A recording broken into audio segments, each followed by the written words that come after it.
Hey guys, gee guys, here's my response to Mr. Chump Anton. Ever since I met Anton on here, I've assumed that he's presumptuous, and that this presumption of his limits the scope in which his philosophical arrogance can continue to dominate, because I am an award-winning communications professor and author and so forth. Anyway, so because I think he's presumptuous, I think that there are other ways to look at Christianity, and that his big question is has a particular type of is presumptuous in and of itself. So this is a paint and draw, but I'm just going to use a marker in the sort and kind of go over the video. First of all, let me lay this out. A couple things. When referring to sin, keep in mind that sin, like like in target practice, if one sins, that means one did not hit the bullseye. That means one hit somewhere outside of the bullseye, right? So one might look at Christianity in the same respect relative to sinning, right? That if one remains within the bullseye, within this hollowed bullseye, right? And if we made the bullseye 3D, right, like a spiral in time, right, and that this was birth and that this was death, that time's arrow flies in a particular direction, right? And so if one wants to look at being outside of the bullseye, let's say one gets outside of the bullseye, like locked out of a house, and they turn around and they try to get back inside the house, right? But they're not allowed in. That might be what is considered to be, in certain philosophical Christian canons, as an excommunication. Or if one is, if one's life just happens to not fall or not move in the manner of the bullseye, of the way, one could consider their life so otherly, so incredibly different that it is just considered outside of God's plan, something to that effect. So anyway, let's go over his video, and then I'll jump on to other things here. One of my favorite questions to ask Christians is, can you forgive God? It's such a wonderful question. Okay, so already, can you forgive God? It's such a wonderful question. Like, look at him blow smoke up his own bum, right? And everybody else's. It is such a wonderful question. Okay, so let's go on. Corey, wonderful question. Oftentimes, if you'll ask someone who claims to be a Christian, can they forgive God, they'll act surprised.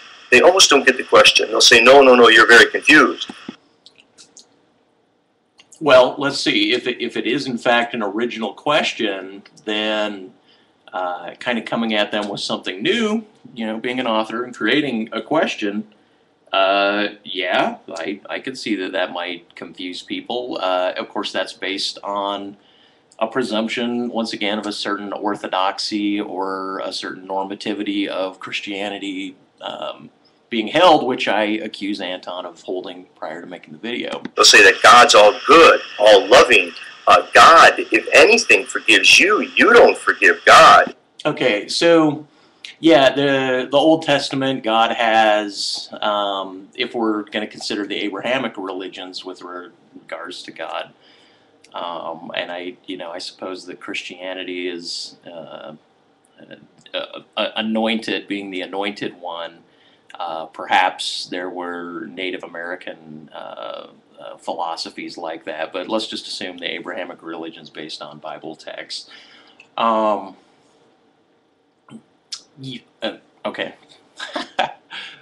I'm gonna just hit that again. They'll say that God's all good. Oh yeah. Okay. So the God being all good, all loving, a lot of that comes, yeah, from the New Testament, right? And so we have a little bit of back and forth going on where over here we can juggle and throw the assumptions that come along with the Old Testament, the wrath of God, and throw them to the other hand, which would be the New Testament, where God is all loving and forgiving and so forth, and take the same ball and flip it back and forth between testaments and between the basis between wrath and fear of God and loving God over here. All loving God, if anything, forgives you. You don't forgive God.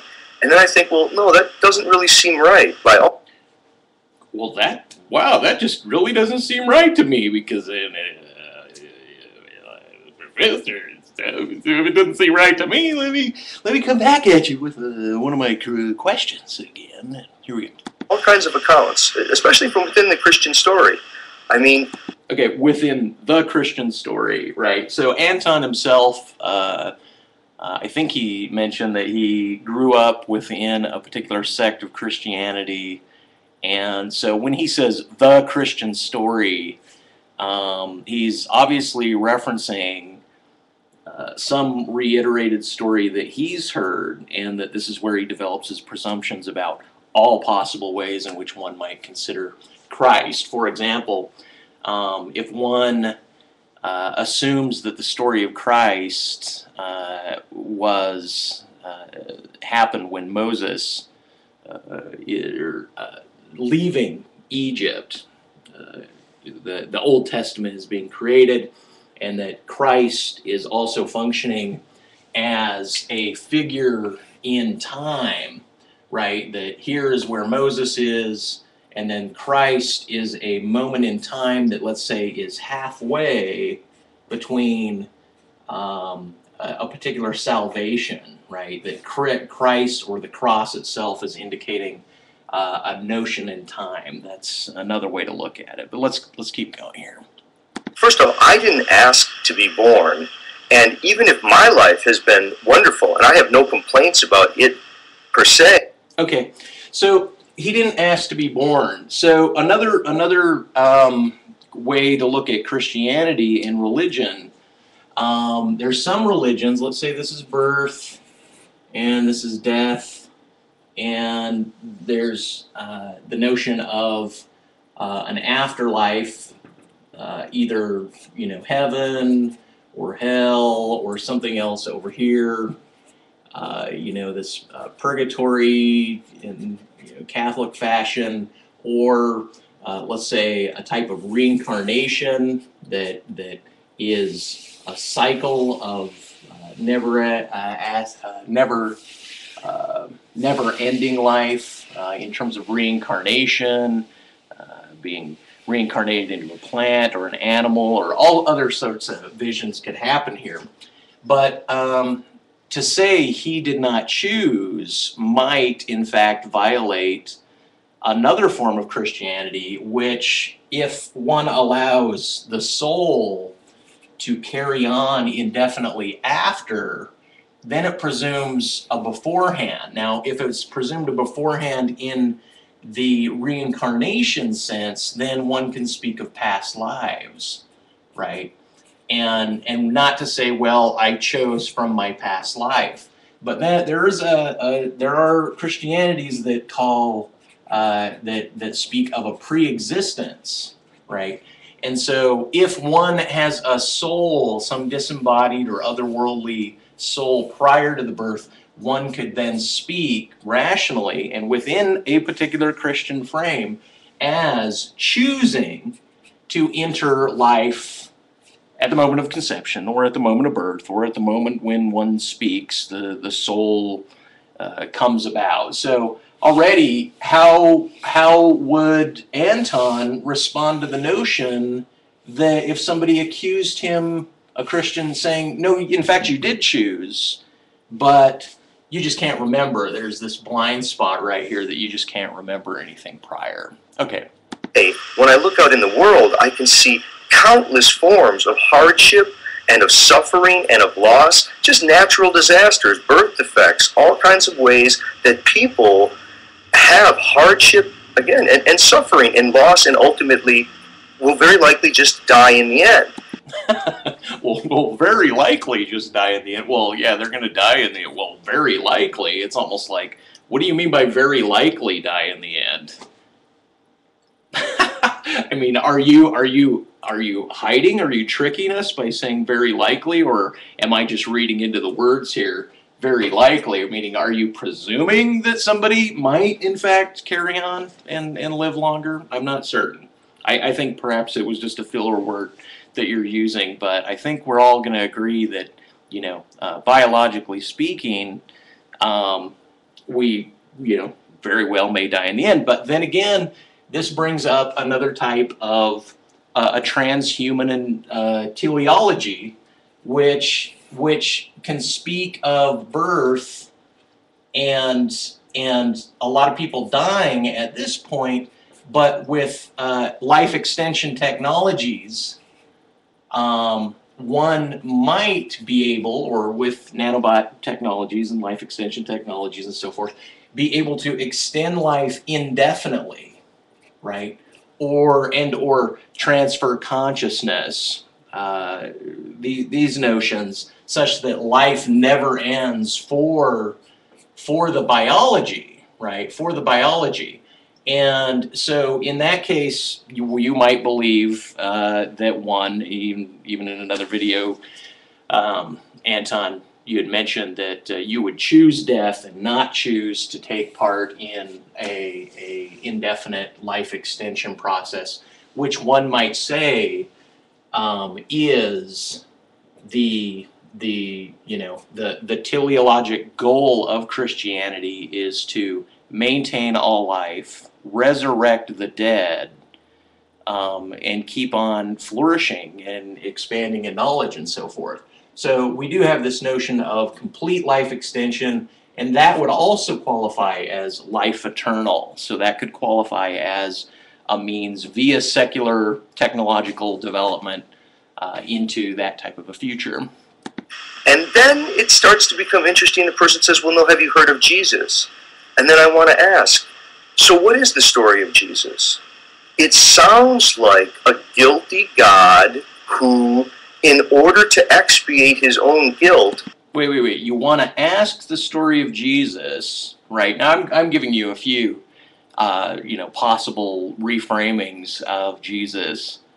But it almost sounds like you're going to, instead of asking and waiting for an answer, you're just going to ask and then make the presumption in order to make your question very clever. Sacrifices his own son to help make amends for the wrongdoing he inflicted upon humans. Yeah, I mean, doesn't that seem like the story? I mean, how... Okay, so that is one way to do it, and I mean, it's a great way to flip the whole, to flip the notion of guilt on its head, and put the onus of guilt on God, instead of the onus of guilt being that I have somehow led my life outside of this preordained or historic, prelingual, prehistoric methodologies of living, that the Bible then starts to imbue methodology of tribes and how it is they've lived, such that the leaving the realm and exploring, let's say the bullseye, I'm able to exist longer, right? The bullseye expands. There's new ways other than these old ways of existing that still allow me to live this fruitful life, right? But there's this presumption, once again, that the Bible is not a secular book, right? And so Anton presumes that he's speaking to Christians that don't look at the Bible as a secular book. Once again, this would be a secular technology, life extension. But this idea down here, where that you have a methodology of living, a modality of living, that if one steps outside, then they're ostracized or excommunicated from their community, and as they're moving outside of it, they're considered to sin, just like in target practice. You sin as you move out. Now, if you miss the target, yeah, once again, if you're way out here, some religions will call that outer darkness. You've missed everything altogether. You're not partaking in life. Now, there's another idea that a secular view of Christianity would be one that would speak of eternal life is the idea of having children, that it's equated to the idea of one's blood, one's seed, or now one's DNA, but oneself as physical body being imparted into another individual, and that living eternally in this respect could simply mean extending one's bloodline indefinitely, right? And so to live in heaven would be to live as a meme within one's descendants and within one's community.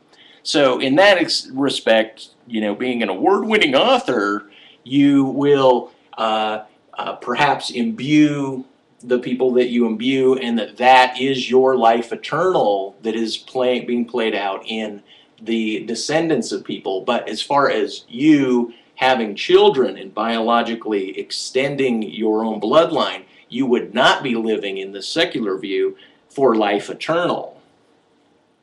We'll also account for the fact that Christians, once again, Christians, he's going to state everything as if it is the case. I think Corey's falling prey to a kind of a certain Bible Belt mentality that he must have come across, and that this is his clever way of dealing with it, and being using the intransitive verb of the rose blooms instead of the rose blooms towards the sun, right?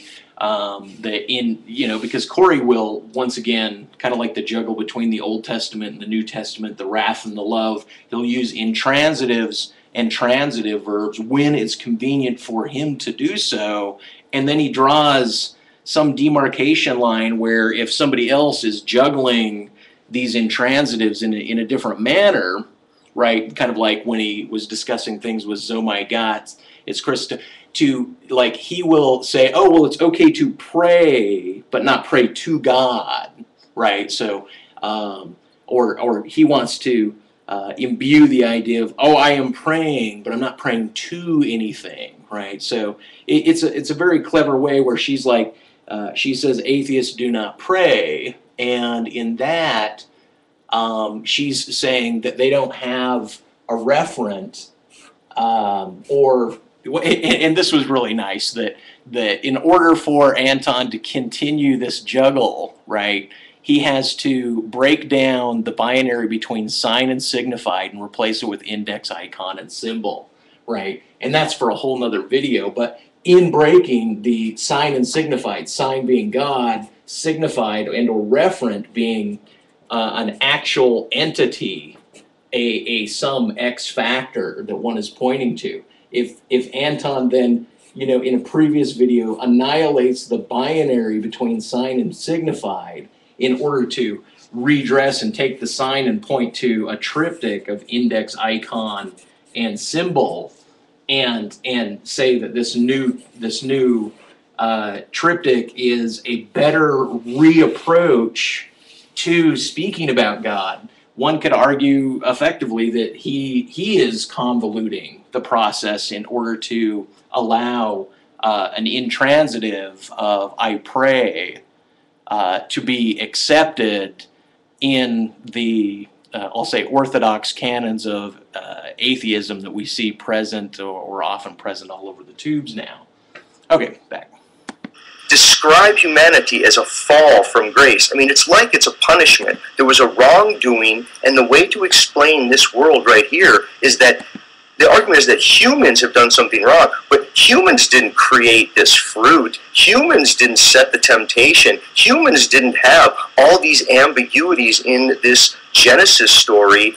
It seems like God himself felt... Okay, so once again, he's going to say, okay, humans did not do that. Humans did not create the fruit. Humans did. He's going to lay things out, because everybody has to lay things out. You know, start with a noun operation, move to a verb operation, unless I guess you're Japanese, and then you might start with a verb operation and move to a noun operation. But the and I might be incorrect on that anyway, but the whole idea of the Genesis story accepted that humans did not create the fruit, right?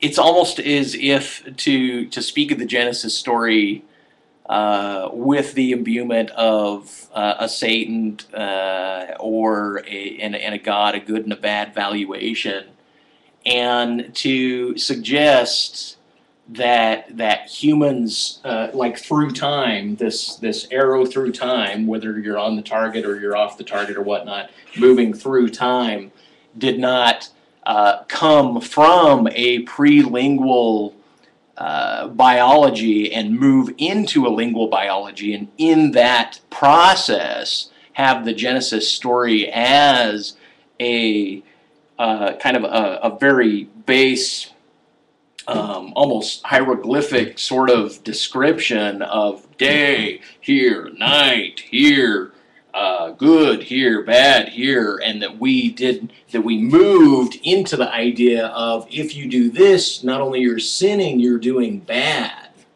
right? So this idea of good and bad comes from the reapproach to the inherited orthodoxy. If one just does what they're doing, which I think Anton's doing, then they might not be reapproaching. So here we got a reapproach, and saying, no, you've been ostracized because you've done bad, right? And that this evaluation has to do with this inherited structure here. Guilty. Now, if God didn't feel guilty, why did God send his own son? Why didn't God just forgive Adam and Eve and forgive people?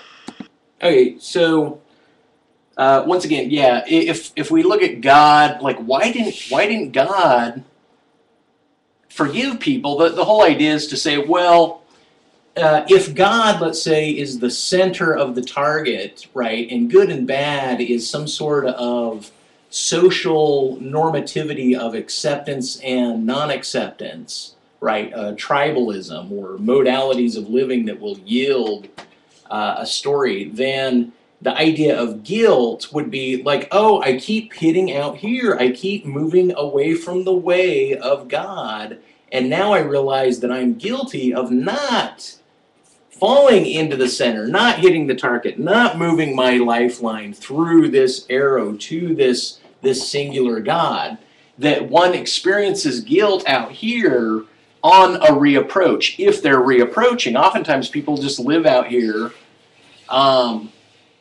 and they want acceptance of their life, and I say give it to them. Like gay people. Gay people are not going to have children, and so therefore eternal life in the previous way in which I described it would not be allowed, right? Meaning it's more than likely not going to occur, and so it's considered sinful by not by the reapproach, not by good and bad, but just by definition of they're not carrying their fruits forward, such as Anton, and such as myself currently. Okay, so, but the idea of guilt, why would God not just forgive Adam and Eve? Well, in the humans gathering, having, acquiring, gathering an imbuement of language and of what good and bad is based on this methodology, right, or this modality. God, in some respects, Christ functions as the figure that says, if you're living out here, right, it is okay. You are forgiven of your sin of missing your target. You're forgiven of it. Now, reapproach and get closer to the center. that seems to be the whole biblical trend, right? If you're guilty, Christ functions as that who forgives you, as opposed to saying, no, you've transgressed so far out here that we're going to kill you, that the society is going to kill you, or they're going to ostracize you so that you die in the cold and in the nature. If God is in fact all-powerful, why not just forgive people? Why did God actually have to send his own son to be sacrificed? See, and once again, that's Anton being clever. If he is all-powerful, so he's going to use the all-powerful, all-loving, and all-knowing trio, once again, to juggle in and grab, like, okay, if he's all-knowing, why wouldn't he do this, right? It's something clever, but it's something for, like, coffee shop, chessboard, bullshit conversation. He's trying to ensnare the viewer with this, which is why he thinks it's a clever question. My guess is that because people believe that there really was something that was done that was wrong, and this is an apology. God gave a massive apology, and the apology was sacrificing his own son. And when people say, I can accept Jesus, and they accept Jesus, what they're really doing is saying, I accept your apology, God. They're acting as if...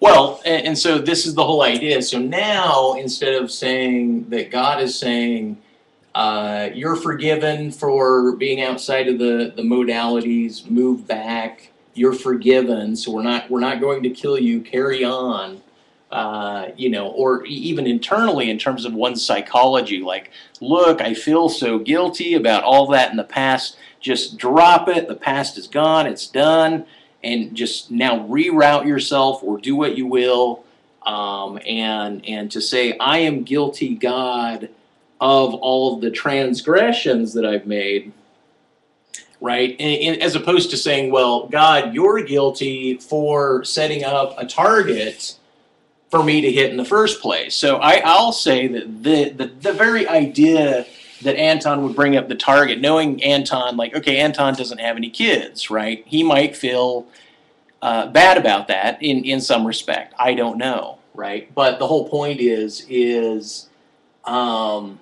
the idea that he has missed that target outright himself, the very asking, the very flipping the question or flipping the guilt up to God instead of to the people might be his psychological response, right?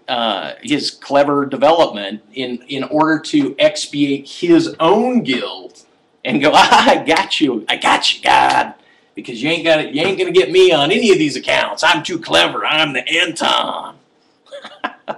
God did give a big apology, and the apology is some sort of, people, you got a raw deal, but I'm going to promise you justice in the end, some sort of retribution for all of the inequality, and that even the meek, the lowly, they will get their rewards in an afterlife.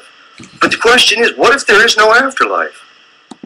Once again, the idea that the afterlife could be looked at secularly through descendants, through other humans, strictly, for you to say, what if there isn't an afterlife, already says, oh, this whole sect of Christianity, secular Christianity, is completely out, so you've presumed that doesn't exist, which is a complete oversight. Way to go, Anton! Way to look at this complete oversight on your part. Right? What if you knew for sure there were no life after death? Could you still forgive God? Could you accept the Jesus apology in a completely different way?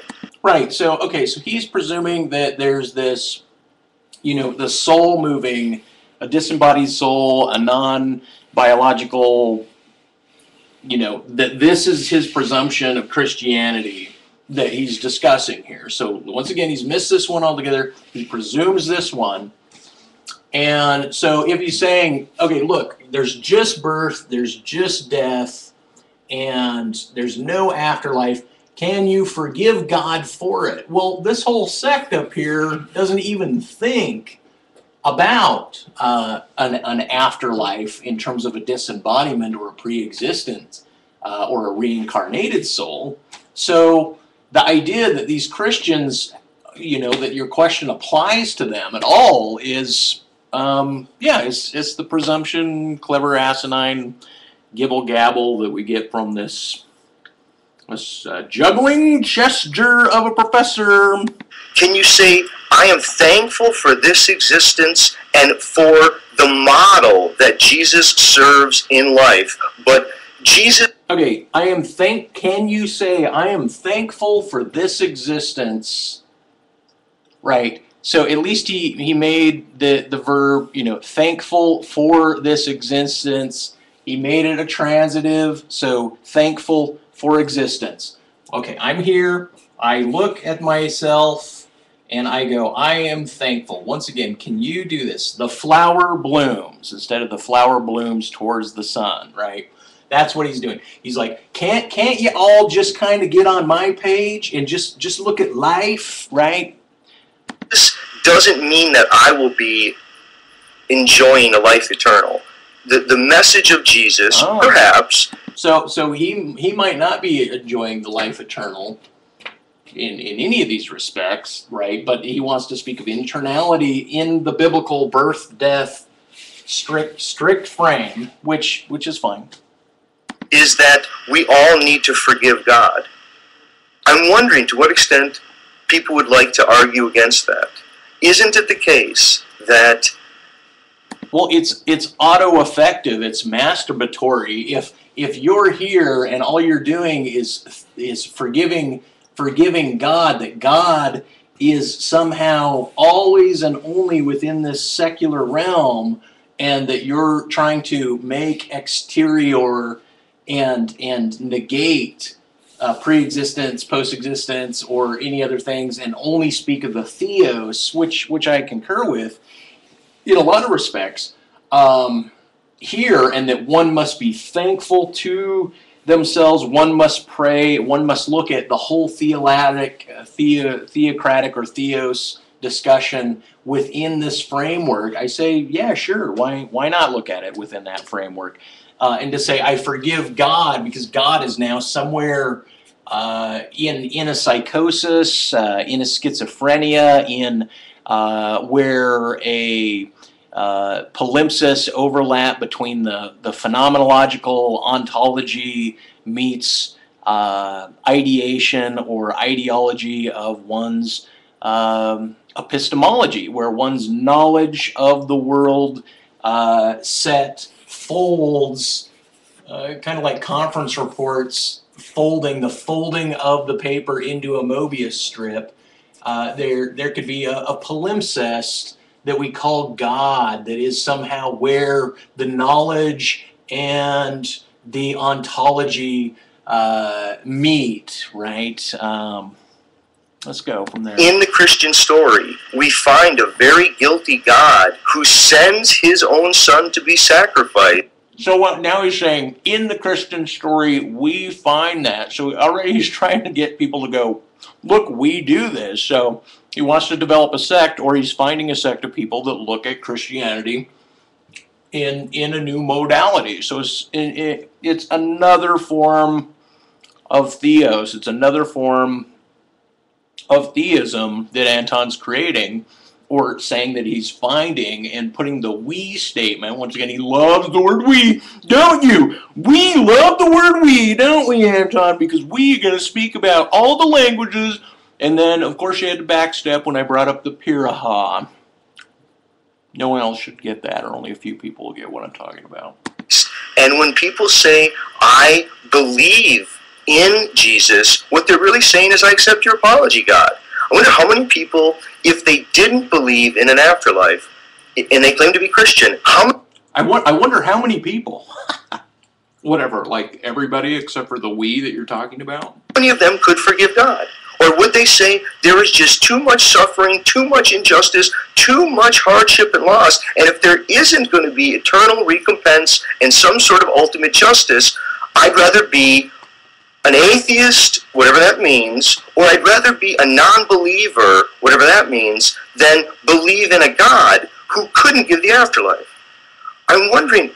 Right, so here he's kind of flushing out the atheists that are upset because there's not the idea of an afterlife, a disembodied soul that's an afterlife, is not available. Once again, overlooking the secular view, or a secular view like this of Christianity, and taking a look at the idea of not only life extension technologies, but resurrection, reanimation technologies that can be applied through, let's say, I don't know, assumptive DNA analysis and recreation, assumptum of one's environment, mapping techniques, modeling techniques of one's neural map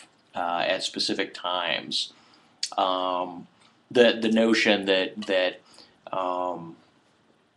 that the phenomenological, ontological base of one's phenomenology is actually secondary to the episteme, or to the idea of such things.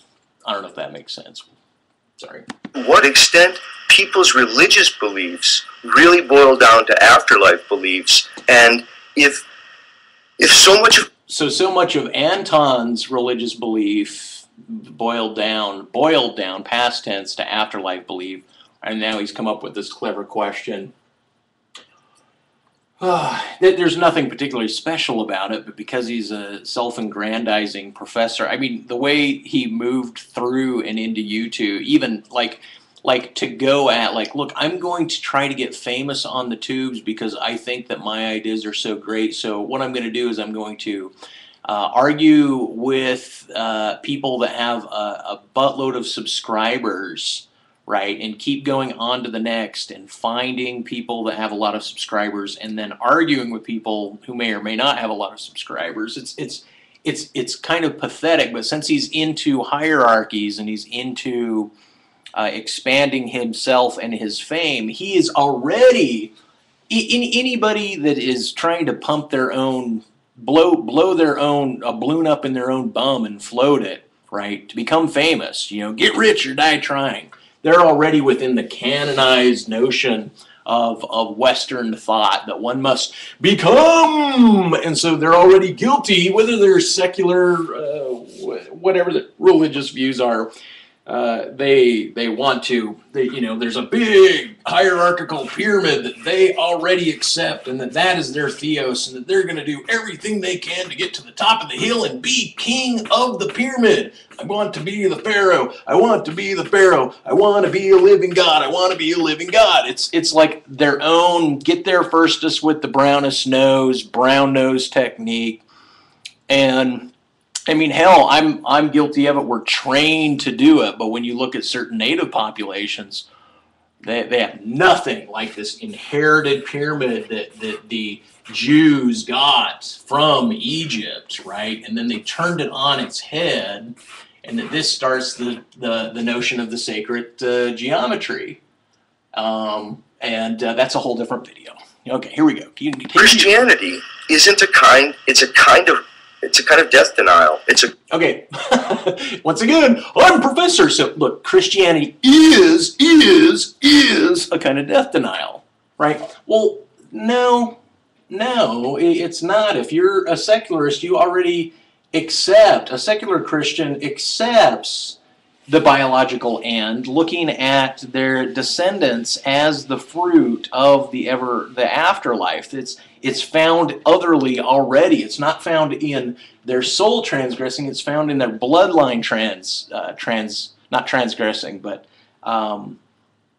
carrying on, right? So there is no necessary death denial. Once again, it's a whole presumption of a type of Christianity, and kind of, once again, I think that this is a personal re-reflection that apparently a lot of people are imbued with this same modality of thinking about Christianity instead of the ones that I'm aware of. Cult of death denial, where people seem to be hinging the very gratitude for life upon a promise of a life other than this one. What if Jesus... Oh, aren't you doing that, Anton? Aren't you snorting up everybody's butt and making videos trying to get up your little ladder here, your little hierarchy, Anna, with the dream. Oh, I have the dream within my biology, within my lifetime. I have the dream of getting up the hill. I want to be as famous as Justin Bieber. Please, please, God. It's his own brand of theocracy. It's his own brand of theocracy. This were to come down. And Anton has, if I don't get famous before I'm dead, denial. And to say, nope, there was a technicality. It was only virgin births that could be resurrected. That's why I'm here. But my Father, loves you. He wants you to know that He's given you everything you need to live a great life. He, in fact, showed me how to do it. I came down here, and I thought I'd live for a little while amongst you, with my Father's sort of insights, and I tried. Right. Christ comes down with a new modality of living, saying, look, instead of this old target, like a palimpsest, let's move the target over here. This is the old world way. And this is the new world way, and this is the part that we share right here, right? But this is the new Christian view, right? And then you got all these orthodoxies, and some of them are really move the target around. But it's like he said, God has his only begotten Son. Let's say, oh well, God as Joseph in one respect, just the Father, or God as the language that is inherited in one's life and education that let's say Christ moved through, provided that he was actually an individual, and that is considered the Father, that I got the biological Father and then I have God the Father, the inherited lingual knowledge set. So yeah, this idea that Anton's going to once again use the is remark and speak of the facts and be really clever it's just yeah, I don't know. It's a juggler watching a juggler juggle and jest and jerk himself off and climb up the hierarchy and be so glad I made it to my professorship. Oh. Uh-oh. With my Father's sort of insights, and I tried to live the way that people are supposed to live. That's it. There is no life after this one. Can't you still be thankful for this world? Okay, thank you. Why, yes, I think that they can. I think that in the birth, death, exclusatory model of pre-existence, post-existence, or reincarnation of the soul, can one be thankful? Yes, they can. Intransitively. Thank you.